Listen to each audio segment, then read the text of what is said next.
ایک بندہ آیا آپ دے کول اور انہیں آ کے آخیا اے دسو بھی تسی افضل ہو یا حضرت علی افضل نے؟ توجہ نہیں ہو رہی آپ دی؟ میرے معاویہ نو آدا ہے تسی افضل ہو یا علی افضل نے؟ میرے معاویہ دے ہاتھ وچ خط لکھیا سی جڑا حضرت علی دے ہتھاں دا لکھیا ہویا سی.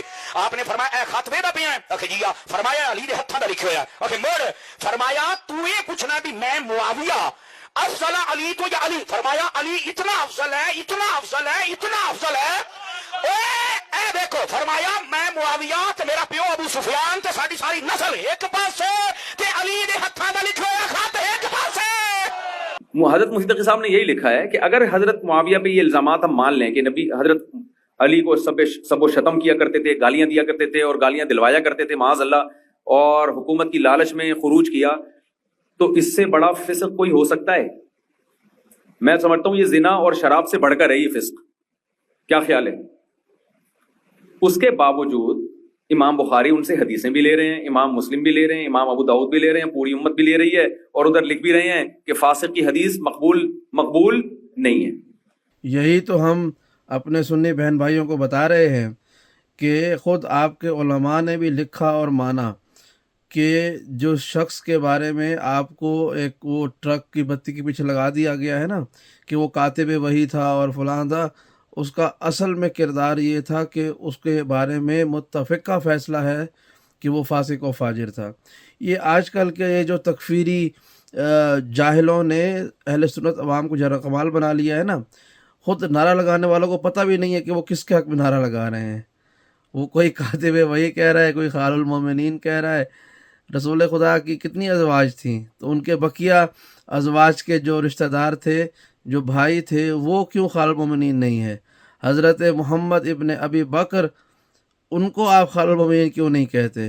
وہ تو پہلے حق بنتا ہے کہ ان کے والد بھی آپ کے عقیدے میں بڑے آدمی تھے. ان کی جو بہن تھیں جس کی وجہ سے یہ نسبت بنتی ہے ماموں ہونے کی، وہ بھی زیادہ بلند مرتبہ تھیں آپ کے عقیدے میں. تو پھر آپ ان کو خال المومنین کیوں نہیں کہتے؟ تو ایک ہی فرد کے پیچھے کیوں لگایا گیا ہے؟ ہمارے سنی بہن بھائیوں، سوچو، فکر کرو کہ یہ لوگ مل کے آپ کو بیوقوف بنا رہے ہیں. انہوں نے آپ کو دھوکہ دیا ہوا ہے. اہل بیت نبی سے ہٹا کر انہوں نے آپ کو بنی امیہ کے ایک فرد کے پیچھے لگا دیا ہے، نہ جس کا دین ثابت ہے، نہ جس کا ایمان ثابت ہے، بلکہ خود اہل سنت علماء اس کے فسق اور فجور کے قائل ہیں. اور پھر اگر ان کے کارناموں کا اندازہ لگایا جائے تو یہ وہ شخص تھے جنہوں نے اللہ کے رسول کے حکم کی خلاف ورزی کی. وہ بلاتے رہے، یہ کھانا کھاتے رہے. تو رسول خدا نے فرمایا جا، اللہ کا بھی تیرا پیٹ نہ بھرے. یہ وہ شخصیت ہے کہ جس کے گلے میں، جس کے سینے پہ یہ سہرا سجا ہوا ہے کہ وہ حضرت عثمان کے قتل میں شامل تھے، بغاوت کرنے والوں میں، اکسانے والوں میں یہ شامل تھے. یہ وہ شخص ہے جو امام علی کے خلاف جو سازش ہوئی قتل کی، اس میں یہ شامل تھے. بعض روایات یہ اشارہ کرتی ہیں کہ حضرت عائشہ بنت ابی بکر کے خلاف مہم جوئی اور ان کے خلاف جو قتل کا معاملہ تھا اس میں بھی یہ شخص شامل تھا. یہ سینکڑوں ہزاروں اصحاب رسول کے قتل میں براہ راست ملوث، یہ خال المومنین حضرت محمد بن ابی بکر کے قتل میں شامل، یہ مولا کائنات کے سینکڑوں اصحاب کے قتل میں شامل، جنگ جمل میں حضرت عائشہ کو بھڑکانے والوں میں یہ تھا، جنگ صفین میں خود میدان میں آیا، جنگ نہروان میں خارجیوں کو ورغلانے اور پیسے دینے والوں میں شامل تھا، خلافت کو ملوکیت میں تبدیل کرنے والا پہلا شخص یہ تھا، نماز کی تکبیریں گھٹانے والا شخص یہ تھا، حدیث کے بیان کرنے میں حضرت عمر ابن خطاب کے بعد جو شخص سب سے زیادہ عمل نظر آتا ہے وہ یہ شخص معاویہ ابن ہند تھا. اور یہی وہ شخص تھا جس نے کتابت قرآن کو منع کر دیا تھا، یہی وہ شخص تھا کہ جس نے نماز میں تحریف کی، یہی وہ شخص تھا کہ جس نے قرآن مجید کے الفاظ کو تبدیل کیے، یہی وہ شخص تھا کہ جس نے اصحاب رسول کو تماشا بنایا، اپنے دربار میں ان کے سروں کو منگوایا، ان کی تضحیک کی، انہیں کسی کو جلا وطن کیا، کسی کو اذیتیں دے کے شہید کروایا.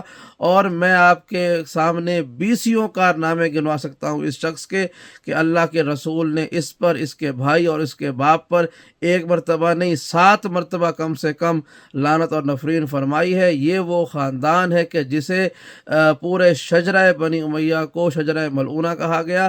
اس شخص کے حوالے سے میں کیا کیا لب کشائی کروں، بس میں یہی کہوں گا کہ آپ افراد اہل بیت نبوت کے دروازے پہ واپس آ جائیں۔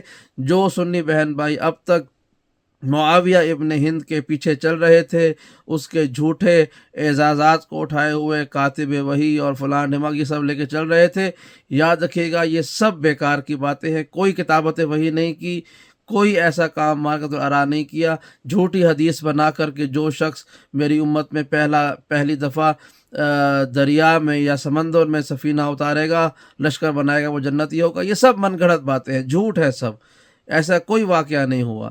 تو لہٰذا اور نہ ایسی کوئی حدیث ملتی ہے، تو لہٰذا ابھی بھی وقت ہے کہ آپ ایک ایسے شخص کو کہ جس کے بارے میں خود اس کے ماننے والے فاسق و فاجر ہونے کا یقین رکھتے ہیں، اسے چھوڑیں اور علی ابن ابی طالب کے دروازے پر آ جائیں کہ جسے اللہ کے رسول نے مدینۃ العلم کا دروازہ بھی کہا، انہیں اپنا نفس اور جان بھی کہا، ان کے بارے میں کہا علی منی و انا منہ، ان کے بارے میں کہا کہ یہ وہ شخص ہے جو اللہ اور رسول کو سب سے عزیز ہے، یہی وہ شخص ہے کہ جو میری اطرت اہل بیت میں سے ہے، یہی وہ شخص ہے کہ جس کی محبت اور جس کا بغض پیمانہ ہے ایمان اور کفر کا، نفاق کا۔ اور اگر یقین نہ آئے تو جامع ترمذی میں، صحیح مسلم میں، پھر مستدرک الحاکم میں، موطأ امام مالک میں، جلال الدین سیوطی کی کتابوں میں اور 20 کتابیں میں حوالے سے جس میں اللہ کے رسول کا یہ فرمان لکھا ہوا ہے، یا علی لا یحبک الا مؤمن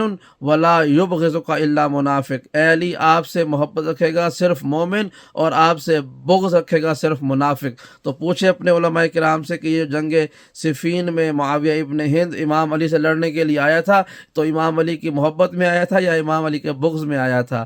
اگر محبت میں آیا ہوتا تو یہ جنگ مہینوں جاری نہ رہتی، اور اگر بغض میں آیا تھا تو بغض کے بارے میں خود آپ کے اپنے علماء لکھ رہے ہیں کہ یہ سوائے منافق کے اور کافر کے اور فاسق و فاجر کسی کا کام نہیں ہے۔ تو لہذا جس سے آپ اپنا دین لے رہے ہیں ان کتابوں کو بھی ردی کی ٹوکری میں ڈالیں، جس نے بھی معاویہ ابن ہند سے روایت لی ہے اس کو بھی دفع کریں، چھوڑیں اس روایت کو بھی، مان لیں کہ اس میں کوئی سچائی نہیں ہے، اور اس شخص کے بھی کردار سے اظہار برات کریں تاکہ اللہ آپ کا شمار اپنے پسندیدہ لوگوں کے ساتھ فرمائے، نہ کہ قیامت کا دن آپ کو بنی امیہ کے ان افراد کے ساتھ مشہور کرے کہ جن کے اپنے چاہنے والے ان سے اظہار برات کریں گے۔